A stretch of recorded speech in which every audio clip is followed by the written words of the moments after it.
Hello traders. तो चलिए कल के ट्रेडिंग सेशन के लिए बैंक निफ्टी के चार्ट को देख लेते हैं। आज बैंक निफ्टी कहीं ना कहीं एक अच्छा खासा गैप डाउन खुला और इसने 59,000 के नीचे ओपनिंग दी। उसके बाद मार्केट कहीं ना कहीं ऊपर आके हल्का फुल्का होल्ड करने लगा। उसके बाद मार्केट ने फिर से एक अच्छा खासा रिट्रेसमेंट किया और ये ओवरऑल बाय ऑन डिप्स के पैटर्न में ये चलने लगा। सो देखा जाए तो यहाँ पे नीचे जो भी बायर आया होगा ये बहुत अच्छे प्रॉफिट में है और ये कोई स्मार्ट मनी हो सकता है। यहाँ पे किसी ने बाइंग कर ली होगी तो इनको मार्केट ने निकालने की एक बार कोशिश की है, वार्निंग दी है और फिर से मार्केट ऊपर बढ़ने लगा। तो जिसको मार्केट एक बार वार्निंग दे देता है मे बी उसको टारगेट जनरली मार्केट नहीं करता है। उसके बाद फिर से यहाँ पे बायर्स को इनवाइट किया और फिर से उनको निकालने की कोशिश की। यहाँ पे जो भी बायर आया इनको कम्प्लीटली निकालने की कोशिश की। तो यहाँ पे ज़्यादा बायर्स नहीं है, यहाँ पे भी ज़्यादा बायर्स नहीं है। तो अगर नीचे यहाँ पे कोई बायर आया भी होगा तो ये अपना स्टॉप लॉस 59,000 के नीचे ही देने वाले हैं। तो जब तक मार्केट यहाँ पे फिर से गैप डाउन नहीं खुलता तब तक ये लोग ये बायर सेफ है और हम इन्हीं बायर्स के अकॉर्डिंग अपना कल का प्लान बनाने वाले हैं। तो ऐसे में अगर गैप अप मिलता है तो बाइंग करेंगे, फ्लैट मिलता है तो बाइंग करेंगे और ये जो मार्क सपोर्ट है इसके ऊपर गैप डाउन हुआ तो भी हम यहाँ पे बाइंग ही करेंगे। मार्केट अगर ज़्यादा गैप डाउन खुल गया तो ये जो साइकोलॉजिकल नंबर है ये थोड़ा पास आ जाएगा और मार्केट इसका ब्रेक डाउन करके फिर से नीचे भी जा सकता है।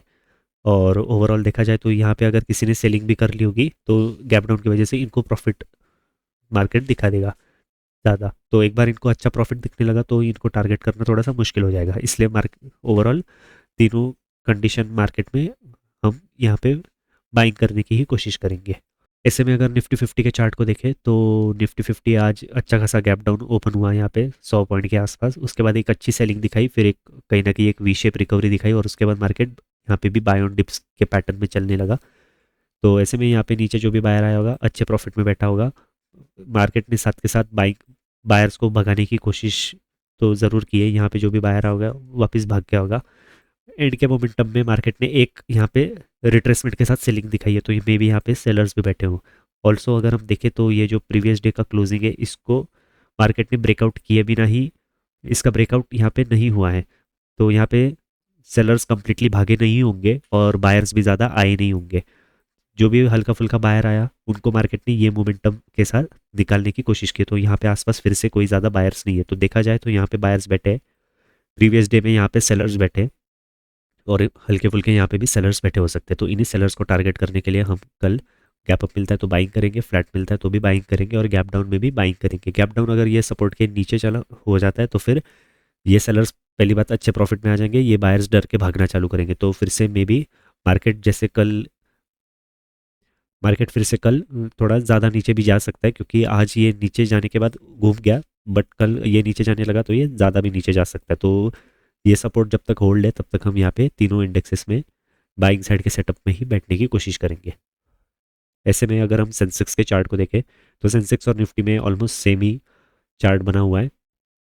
यहाँ पे भी एक गैप डाउन खुला, मार्केट ने फिर सेलिंग दिखाई, रिकवरी दिखाई और ये रिट्रेसमेंट के साथ ऊपर जाने की कोशिश कर रहा है।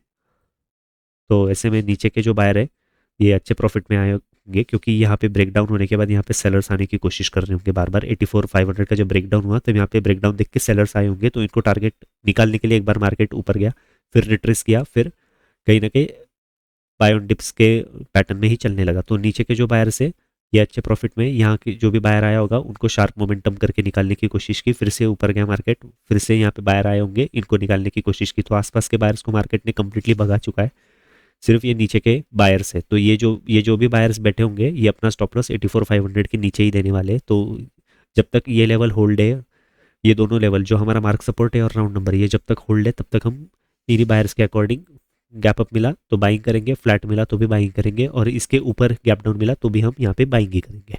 सो ट्रेडर्स मिलते हैं कल के ट्रेडिंग सेशन के वीडियो में। Thank you so much for watching.